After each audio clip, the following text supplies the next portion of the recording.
Hello everyone, सभी मित्रों को मेरा नमस्ते और जय श्री राम। मित्रों, आज के इस वीडियो में हम जिस प्रकरण के ऊपर चर्चा करने जा रहे हो, जैसा कि आपने थंबनेल में देख के लिया है, तो सबसे पहले शुरू करते हैं आज के इस वीडियो को। तो सबसे पहले आपको हेडिंग लगा लेनी, जो आपका प्रकरण है या टॉपिक है। एक प्रकार से ये प्रश्न ही मान लीजिए आप, तो प्रश्न लिख लीजिए आप। ये चर्चा कीजिए कि समाज के नागरिक यदि प्रजातांत्रिक मूल्यों को ग्रहण कर लेते तो समाज में असहयोग एवं अशांति उत्पन्न नहीं हो सकती। तो ये हो जाएगा आपका प्रश्न या एक प्रकार से प्रकरण। तो इसका उत्तर लिखेंगे आप। प्रजातांत्रिक शिक्षा का सामान्यतः लोकतांत्रिक शिक्षा का लक्ष्य आलोचनात्मक विवेक पैदा करना, जबकि उपयोगिता केंद्रित मौजूदा शिक्षा का लक्ष्य सर्वसत्तावादी विवेक पैदा करना है। शिक्षा के अभाव में लोकतंत्र की सफलता संदिग्ध है। तो एक महान वैज्ञानिक थे जॉन डीवी, या महान शिक्षा शास्त्री भी कहा जा सकता है इनको। इन्होंने कुछ शब्द कहे थे, जिस प्रकार शरीर को कायम रखने के लिए भोजन की आवश्यकता होती है, उसी प्रकार समाज के अस्तित्व के लिए शिक्षा अभिप्राय। उन्होंने कुछ शब्द कहे थे शिक्षा के लिए। तो नेक्स्ट लिखेंगे आप। विद्यालय अभ्यास में अधिगम एक मूल अवधारणा के विश्लेषण के आधार के रूप में प्रजातांत्रिक शिक्षा की भूमिका है। अधिगम वातावरण में प्रजातांत्रिक शिक्षा, अधिगम गतिविधियों में प्रजातांत्रिक शिक्षा, अधिगम कौशल एवं प्रजातांत्रिक शिक्षा, अधिगम में प्रजातांत्रिक शिक्षा, कक्षा कक्ष प्रबंधन में प्रजातांत्रिक शिक्षा, अधिगम सामग्रियों में शिक्षा, अधिगम अधिगम को प्रभावित करने वाले कार्य एवं प्रजातांत्रिक शिक्षा। इसके पश्चात नेक्स्ट हेडिंग लगाएंगे आप। इसके मैंने कुछ मूल्य बताए, तो उनमें लिखेंगे आप शिक्षा की प्रजातांत्रिक व्यवस्था। तो इसमें लिखिए प्रजातांत्रिक शिक्षा में जनजातीय सिद्धांतों के प्रयोग का क्षेत्र जॉन डीवी को है। जॉन डीवी की पुस्तक जनतंत्र एवं शिक्षा एवं प्लेटो की रिपब्लिक एवं रूसो की एमिल की भांति ये एक उच्च श्रेणी की पुस्तक है। डीवी के अनुसार शिक्षा का बड़ा प्रभाव शिक्षा के क्षेत्र कार्य व्यक्ति धीरे धीरे शिक्षा की जनतांत्रिक आधारित करने लगे हैं। भारतीय जनतंत्र में शिक्षा के जो उद्देश्य उनको लिखेंगे आप। जनतांत्रिक मूल्यों का विकास, व्यक्तित्व का विकास, नेक्स्ट है नेतृत्व के लिए शिक्षा, नेक्स्ट है व्यवसायिक कुशलता का विकास, इसके पश्चात नेक्स्ट है राष्ट्रीय एवं अंतर्राष्ट्रीय भावना का विकास।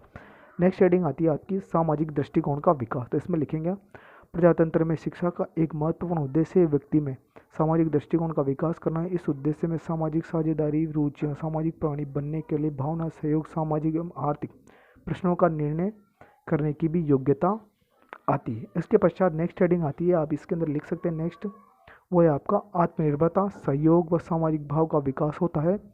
विद्यालय में ऐसे वातावरण का निर्माण करें जिससे बच्चे का सामाजिक व्यक्तित्व विकसित हो सके, ताकि वह एक उत्तरदायी प्रजातांत्रिक या प्रजातांत्रिक नागरिक बन सके। डीवी अध्यापक को इतना महत्वपूर्ण मानता है कि वह, या जॉन डीवी अध्यापक को पृथ्वी पर ईश्वर का प्रतिनिधि मानता है। कौन? John Dewey. तो जॉन डीवी ने कुछ शब्द कहे थे, उनके बारे में लिखेंगे आप जॉन डीवी के बारे में। शिक्षा के अभाव में लोकतंत्र लड़खड़ा, निर्जीव तथा लचीला है, और लोकतंत्र के अभाव में शिक्षा नीरस व मृतप्राय है। शिक्षा की लोकतंत्र के नागरिक को जागरूक बनाती है और राज्य के कार्यों में उसकी रुचि उत्पन्न करती है। प्रजातांत्रिक नेक्स्ट लिखेंगे, प्रजातांत्रिक दृष्टि से आवश्यक नहीं कि हमारी भावी नागरिक संस्कृति सभ्यता का कला एवं ज्ञान से परिचित हो, जिनसे वे समय आने पर इसके स्थायित्व एवं विकास को अपना योगदान दे सके। यह कार्य शिक्षा द्वारा ही पूर्ण होता है। शिक्षा की एक ऐसी है जिसके द्वारा संस्कृति का संरक्षण एवं उसका एक पीढ़ी से दूसरी पीढ़ी में स्थानांतरित किया जा सकता है। शिक्षा का प्रमुख उद्देश्य व्यक्ति का संतुलित एवं सर्वांगीण विकास करना है, साथ ही उसके चरित्र का भी निर्माण करना है। इस प्रकार से नेक्स्ट लिखेंगे आप जॉन डीवी का मत। तो उनके अनुसार कुछ मत दिया उन्होंने। जिस प्रकार शरीर को कायम रखने के लिए भोजन की आवश्यकता होती है, उसी प्रकार अस्तित्व के लिए शिक्षा अनिवार्य अंग है। शिक्षा का आरंभ उस समय होता है जब बालक प्रजाति की सामाजिक समय होता है, अतः उसे शिक्षा के महत्वपूर्ण साधन विद्यालय को एक सामाजिक संस्था माना है, जिससे प्रजाति की सामाजिक चेतना को स्थान प्रदान किया जा सके। इस सामाजिक संस्था में बालक एक दूसरे के अधिकारों, विचारों एवं व्यक्तियों का आदर करता है, तथा उसमें कर्तव्यों का साझेदारी से निर्माण करना सीखते हैं। इसके अतिरिक्त यह संस्था बालक को उन सामाजिक क्रियाओं में प्रशिक्षित करती है जो वर्तमान सामाजिक क्रियाओं में प्रशिक्षित करती है। नेक्स्ट इसमें लोकतंत्र में विद्यालयों का उत्तरदायित्व बढ़ जाता है। विद्यालय समाज का दर्पण ही नहीं, उसका मार्गदर्शन भी होता है। समाज की परंपराओं को प्रतिनिधित्व करता ही है, साथ ही उन परंपराओं को आलोचना करने पर उसे उचित अपनाने और गैर अनुचित को अनुपयोगी में समाप्त करने का परामर्श देकर समाज का पथ प्रदर्शित भी करता है। विद्यालय में रंग, जाति आदि के आधार पर भेदभाव नहीं होना चाहिए। नेक्स्ट आता है आपका, तो नेक्स्ट हेडिंग लगाइए आप इसके अंदर, या नेक्स्ट लिखिए आप, हेडिंग मत लगाइए, लिख ही लीजिए इसके अंदर, या हेडिंग लगा लीजिए। विविधतापूर्ण परिस्थितियों में बढ़ते बच्चों के लिए शिक्षा की भूमिका। भारत विविधताओं से भरा देश है, और जो उपनिवेशिक काल के दौरान कई रियासतों अपने अंदर समाहित करके निर्मित हुआ। यह सत्ता हस्तांतरण के बाद एक राष्ट्र के रूप में स्थापित हुआ है। इसलिए भारतीय समाज में भौगोलिक, प्राकृतिक, भाषाई एवं सांस्कृतिक विविधता है। भाषा क्षेत्र आर्थिक प्राकृतिक भाषा एवं सांस्कृतिक विविधता है। ये भाषा क्षेत्र आर्थिक स्थिति, रक्त संबंध, जाति, धर्म, स्थान आदि विभिन्न श्रेणी जैसे उच्च वर्ग, निम्न और मध्यम वर्ग में बांटा जाता है। भारतीय संविधान उनकी सरकारी संस्थाओं जहाँ पर एक और भेदभाव रहित समाज की बात करता है, दूसरी ओर विभिन्न माध्यमों से इसके प्रोत्साहन भी देते हैं।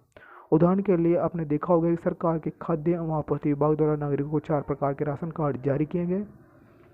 सामाजिक एवं इसकी विविधतापूर्ण समाज में शिक्षा की एक रूपता एवं एक ही समान पाठ्यक्रम से विद्यार्थियों का विकास संभव नहीं। विविधता शिक्षा के अभाव से कारण समाज में असमानता की खाई नहीं काटा जा सकता। इसी कारण आज एक उत्तरदायित्व व्यक्ति दक्षिण या पूर्वोत्तर राज्यों की संस्कृति के विषय में ज्ञान प्राप्त नहीं कर सकता। मित्रों, आशा करता हूँ कि आपको वीडियो अच्छा लगा होगा, तो प्लीज़ वीडियो को लाइक करें, शेयर करें और चैनल को सब्सक्राइब करना ना भूलें। मित्रों, अगर आप फेसबुक पर देख रहे हो तो हमें फॉलो जरूर करें। जय हिंद, थैंक्स फॉर वॉचिंग।